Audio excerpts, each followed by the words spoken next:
தேசியத்தை பேசிக்கிட்டு, சாதி ஒழிப்பை நான் முன்னிறுத்துறேன்னு பேசிக்கிட்டு, ஆதித்தமிழர் விடுதலையை பேசுறேங்கிறது, பிற்படுத்தப்பட்ட மக்களுக்கான பேசுறேங்கிறது, இப்படி பேசிக்கிட்டு நீங்க கொண்டைய மறந்துட்டீங்க பாருங்க அப்படிங்கிற மாதிரி போக்கிரி படத்துல சொல்லுவாங்க.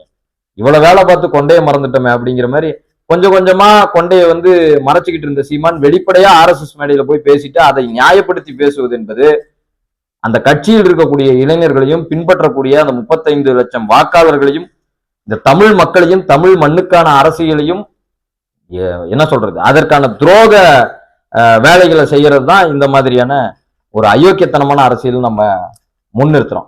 நீங்க பாரதியை பேசுங்க, யார் வேணாங்க. பாரதியாரை நம்ம ஒரு விடுதலை கவிஞரா ஒரு புரட்சி கவிஞரா பாக்குறோம். பாரதி என்று சொன்னாலே இன்றைக்கு இருக்கக்கூடிய இளைஞர்களுக்கு அந்த மீசையும் பொட்டும் வச்சாலே பாரதியை போற்றக்கூடிய ஒரு புரட்சி கவிஞராக பார்க்கக்கூடிய மனநிலையில தான் இருக்கிறோம் நம்ம. நீங்க இங்க போயிட்டு அவர் ஒரு பார்ப்பனர், அது அவரு நல்ல பார்ப்பனர், இவர்